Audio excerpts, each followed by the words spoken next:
The first scream didn't come from Karen, it came from someone in the gallery the moment the evidence screen flickered on. The whole courtroom turned as the lights dimmed, and my security footage the HOA thought they erased, started playing by itself. The judge demanded to know who activated it. No one answered. Then, the doors slammed open. 3 deputies rushed in, hands on their belts, eyes scanning for a suspect they clearly expected to be dangerous.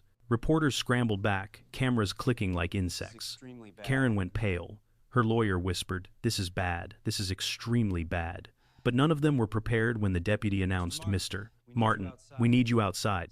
Something's been discovered." Karen Holdridge didn't introduce herself the way normal neighbors do. She introduced herself the way an audit does, quiet, invasive, already certain she's in charge. The first time I saw her, she wasn't smiling. She was inspecting one of the pastel houses they'd built on my ridge, tapping the stucco with a pen like she was approving a kingdom expansion. When she finally noticed me watching, then she smiled wide, polished, and practiced enough to feel like a warning. She walked over with that HOA posture, chin high, shoulders tight, clipboard hugged like scripture. "You're standing in a restricted zone," she said before I said a word. Not hello, not who are you, just a rule one she invented 5 minutes before enforcing it. I told her my name. Told her the land was mine. Karen didn't argue. She didn't panic. She simply blinked calmly, rewriting reality in her head to keep herself right. "That parcel was unused," she replied. "The community acted accordingly." Acted accordingly. That was Karen, no guilt, no hesitation, no doubt. She wasn't just controlling, she was convinced her decisions were upgrades to the world. In her mind, I hadn't returned to claim my land. I'd returned to interrupt her plan. I didn't buy the ridge for prestige or profit. I bought it because silence was the only thing that ever made sense to me. 6 acres of high desert outside Cotton Hollow, wind dust, canyon light, and a porch that faced sunsets instead of people. No neighbors, no committees, no rules printed in glossy pamphlets, just space wide enough to let a man breathe. Before I left for that overseas contract, I prepared the land the way you prepare something sacred. Filed a travel notice, locked the well, cut the power, set the cameras to local backup only. Hung a laminated sign inside the window that said temporary absence, not abandonment. I'd seen too many people lose property because they trusted systems that only worked when someone felt like doing their job. My routine overseas was brutal but simple 12-hour days in furnace heat. That kind of heat strips excuses from you. It makes every decision clean. When I thought of home, I didn't picture comfort. I pictured quiet. That ridge wasn't just land. It was the promise that after surviving thousands of miles away, I'd come back to something untouched. But the first crack appeared the moment the Silverado rolled over the last bend. The ridge didn't look untouched. It looked occupied. Roads where dirt had been. Rooflines where sky should have been. A brand new fence cutting across my property line like someone had drawn a border through my memory. I killed the engine because my body forgot how to breathe. The world was wrong in a way that wasn't loud but precise, as if someone had studied every inch of the terrain before deciding where to place their theft. My porch, my hand-built porch, sat 30 yards beyond a locked gate. Strangers drank wine on it like it was a resort amenity. That was the moment the air changed. Peace didn't crack because they built houses. It cracked because they built them with confidence. Confidence that I would never return. Confidence that paperwork would bury truth. Confidence that land without a present owner becomes land without a rightful one. And as I stood there, boots sinking into dust that remembered me better than any county office, one thing became clear. This wasn't a misunderstanding. This was a takeover. And the people behind it had already decided I didn't exist. The HOA started small, small enough that someone unfamiliar with war by paper might have missed it. I didn't. The first note appeared on my old gatepost, laminated like a warning label. Unclaimed parcel, subject to community review. Unclaimed. That word hit harder than any insult. Next came the stares. People on porches, my porches, watching me like I was casing the neighborhood. Phones tilted just slightly, pretending not to record. A pair of HOA volunteers trailed my truck twice, jotting something down every time I slowed near the ridge. Then came the strangest thing, a courtesy violation notice taped to the side of my Silverado. Unauthorized presence. Please register with HOA management. I stood there, the desert wind, lifting dust around my boots, reading a ticket for existing on my own land. The twist came at the county office. The clerk pulled up my record, frowned, and flipped the screen toward me. 2 files, 2 versions of my parcel. One legit, one labeled Transitional Use HOA Application Pending. That was when annoyance hardened into suspicion. Suspicion turned into certainty the next day. My mailbox, the one I welded into the earth myself, was gone. In its place stood a polished HOA-branded cluster box with forwarding labels already printed. "Mail for this area goes to the Stone Ridge office now," the postal driver said casually. "All change of address requests processed last summer. Requests I never made. The property markers were worse. My original metal stakes pounded in so deep, I bent the first hammer were missing, replaced by neon orange ones marked 14B, a parcel number that never existed. And then came the cameras. I checked the security system I'd set to local only. It showed 6 months of footage, all identical. A frozen frame, a loop designed to look offline. Someone had been in my system, inside the wiring, inside my home. I pulled the raw logs. The access trail wasn't subtle. It pointed straight to a Stone Ridge administrative router. Just before sunset, as if to crown the insult, Karen herself left a letter at the gate. Failure to comply with community guidelines may incur daily fines. Guidelines. Fines. On land she didn't own. Something deeper than anger woke up in me. They weren't testing boundaries. They were erasing them. The real punch landed the morning I reviewed the zoning file Mara printed for me. The permits were backdated. The construction approval carried a signature from Supervisor Sharp. Sharp, who according to the office had been on medical leave during every one of those dates. But the damage wasn't on paper. It was carved into the ridge. I walked the perimeter following the drone photos Angela later uncovered. Trenches I never requested. Utility lines cut and rerouted. My well cap tampered with. A bulldozer path ran straight through the natural drainage channel I'd protected for years. Then came the page that made my stomach drop.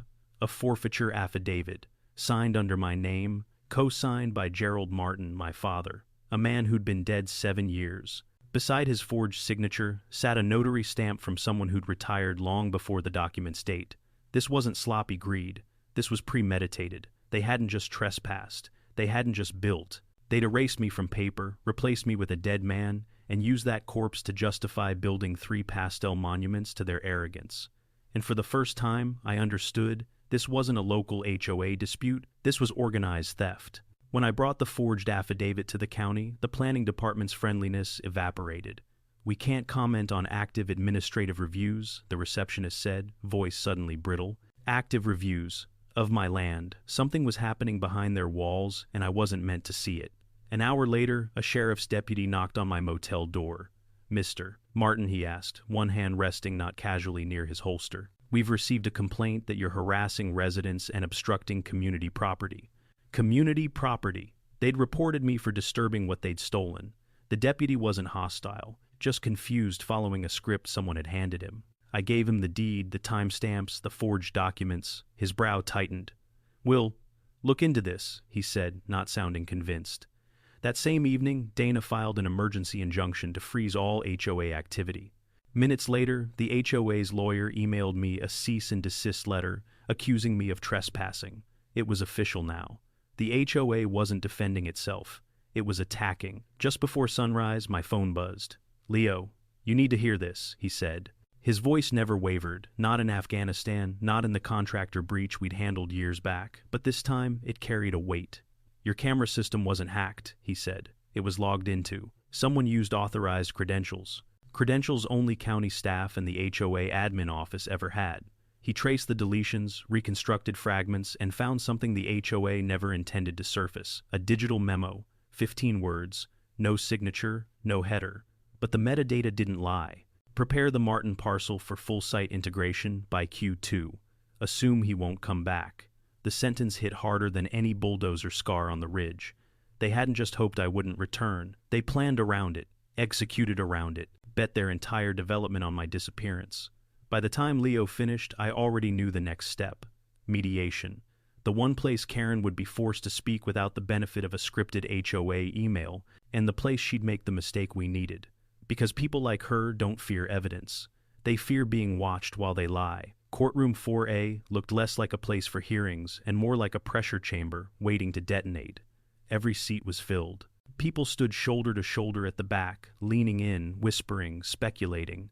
Even the bailiff looked tense, tapping his pen against the podium like he knew today was going to leave a mark on the county. Then Judge Harper entered. She didn't walk, she cut through the room robe, trailing behind her like a storm front. One slam of the gavel, and the room snapped into a silence so sharp it hurt. Karen sat across the aisle from me, posture perfect, jaw, tight eyes fixed on the polished table. She wore a navy suit tailored to scream authority, but her fingers betrayed her, tapping, twitching, searching for somewhere to hide. Her lawyer Collins kept leaning in, whispering, "Not strategy, panic." Dana rose only when the judge signaled her forward. No theatrics, no papers shuffled for effect.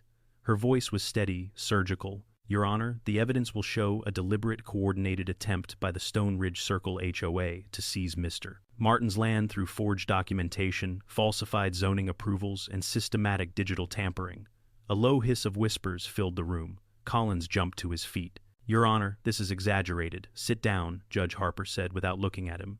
Karen swallowed hard. That was the moment she knew the shield she'd been hiding behind had disappeared. Dana started with the simplest proof, the forged affidavit. The clerk brought it to the judge, who lifted it carefully, like she was picking up a poisonous insect. "Note the signatures," Dana said. "Mr. Martin's is falsified. The co-signer, Gerald Martin, is deceased." Several people gasped. One woman whispered, "That's sick," Dana continued. Next came the zoning permits, Sharp supposedly approved. Dates didn't match, stamps didn't match. Sharp hadn't even been at work. Then came Angela's photos projected onto the courtroom screen in glaring HD. Bulldozers ripping into untouched desert months before any permit was filed. Crews pouring foundations on private land, declared vacant only on falsified paperwork. Collins rose again. "Those photos are taken out of context, Mr. Collins," the judge said. "Context does not resurrect the dead, nor rewrite timestamps." The gallery erupted. Someone muttered, "They're done for." Then Leo stepped forward. He explained how my cameras hadn't malfunctioned. They'd been accessed remotely, not hacked. Logged into using authorized credentials. Credentials that traced back to the HOA's internal network. Deletion logs, Leo concluded, matched the exact time windows during which construction activity needed to be hidden. Every reporter's pen in the room exploded into motion. Then Dana clicked the final slide. The memo. "Prepare the Martin parcel for full site integration. Assume he won't come back." No signature. No letterhead. But its existence was a confession louder than any name attached to it. Karen's face changed. Not panic, not fear, recognition. The look of someone who finally saw the noose she tied herself tightening. Judge Harper set her pen down. Slowly, intentionally. The kind of gesture that precedes a verdict people talk about for years. "Miss Holdridge," she said, "stand." Karen rose. Barely. "This court finds clear, convincing evidence of fraud. Deliberate falsification of public records, unauthorized occupation of private land, and coordinated misconduct involving county personnel under your direction." Karen's lips parted, but no sound emerged. Effective immediately, the judge continued title and possession of the parcel returned to Mr. Martin. All structures built upon it are deemed unlawful. They must be vacated within 15 days, pending removal or transfer of ownership at Mr. Martin's discretion. The room murmured shock, satisfaction, disbelief. But the judge wasn't done. "This court also finds sufficient grounds to refer all evidence to the district attorney for criminal prosecution." Karen's knees nearly buckled. The doors opened. 2 deputies strode in boots, echoing like a countdown. They approached Karen's table slowly, deliberately, as if giving her a final chance to understand the moment. "Miss Holdridge," the lead deputy said, "you are under arrest for suspected fraud, conspiracy, perjury, and tampering with public records. Please place your hands behind your back." The cuffs clicked. Sharp. Final. Camera flashes burst across the room like fireworks. Karen didn't look at the judge. She didn't look at the gallery. She looked at me. Not with hatred, but with the stunned recognition of someone who finally understood the truth. The man she erased on paper had come back in person, and he brought the whole mountain down on her. When the courtroom emptied and the echo of the gavel faded, the world felt strangely quiet. Not the fragile, stolen quiet I found when I first returned from overseas. This was deeper, earned, heavy in all the right places. Outside, the desert air hit me like an old friend. Reporters swarmed microphones, flashing in my face, shouting questions I didn't feel like answering. Dana fielded half of them with her usual precision. I just said the only thing that felt true: I'm going home. The drive back to the ridge was the first peaceful one I'd had since returning to Arizona. No dread, no suspicion. Just that long stretch of road, the sunlight crawling across my windshield, and the slow understanding that the land I'd fought for was finally mine again. When I reached the top, the wind shifted cooler than usual, brushing the cedar posts as if acknowledging the victory. A couple of neighbors from the valley below drove up later that week, people who once thought I was a trespasser. They parked at the foot of the ridge with folded arms and guilty smiles. "We didn't know," one said softly. "Most people don't," I told him, "not until it's too late." But there was no bitterness in my voice. The land wasn't a battlefield anymore. It was home again. I spent days clearing debris the HOA left behind, pulled out the stakes they hammered into the soil, repainted the markers, repaired my own porch railing where one of their contractors had leaned too hard. Every nail I sank into wood brought back something I'd thought I'd lost ownership. Belonging. Silence. The kind that hums in the bones. The county moved fast after the ruling. Faster than anyone expected. Sharp Mister. Approved without being present, was suspended pending investigation. 2 other planning staff members were placed on leave. The district attorney announced charges: forgery, conspiracy, falsification of public records, perjury. Karen wasn't alone in the indictment. Greg, the overly friendly dentist from the HOA board, was listed as a coordinating party. 2 board members faced charges for knowingly submitting altered documents, and the HOA itself was ordered to freeze operations. At the next emergency HOA meeting, neighbors once loyal to Karen marched in demanding accountability. The minutes leaked online within hours, motioned to dissolve the Stone Ridge Circle HOA due to criminal misconduct. Passed 47-3. The organization that tried to erase my existence dissolved in less time than it took them to install that fence. Karen eventually accepted a plea deal months later. Fraud, tampering, community service, restitution payments. The fraud charges alone carried years, but that was between her and the justice system. I didn't attend the sentencing. I'd already heard everything I needed. The only verdict I cared about had already put my land back into my hands. With ownership secured, I had to decide what to do with the 3 houses they'd built. Demolishing them seemed poetic but wasteful. The land had endured enough violence.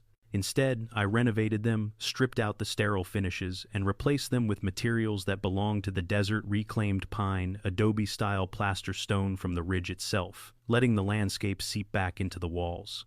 Then I listed 2 of them as rentals. The house HOA built. People booked them instantly. Travelers loved the story. Hikers loved the ridge. Families loved the space. Every month rent arrived, money generated by the very structures the HOA built to erase me. That's the kind of justice you can cash without guilt. One evening, a couple hiked up with cameras. They stood beside my porch, shaking their heads in disbelief. "Is it true?" the man asked. "They actually built all of this on your land?" I leaned on the railing I'd repaired myself and smiled. "Yeah," I said. "And now they help pay the mortgage." They laughed. I didn't. Not out of seriousness, but because the truth still carried weight. When the sun dipped behind the canyon that night, everything turned copper. The rocks, the porch, even the branches of the mesquite trees whispering in the wind. I sat back in my old chair, the same one I built years ago, and let the quiet settle around me. Not the fragile quiet that can be stolen. Not the uneasy quiet that comes before a fight. The real quiet. The one that belongs to you because you earned it. People ask why I fought so hard. Why not sell? Why not walk away? Because land isn't dirt. It's memory. It's identity. It's the proof that something in this world, with all its noise, lies, and paperwork, still answers to your name. The HOA thought silence meant surrender. But silence is a strategy, and sometimes silence wins louder than any shout. As the cicadas hummed and the sky dimmed into purple, I closed my eyes and let the ridge breathe with me. After everything, every forged signature, every lie, every courtroom battle, the land was still mine. And finally, quiet was mine again too.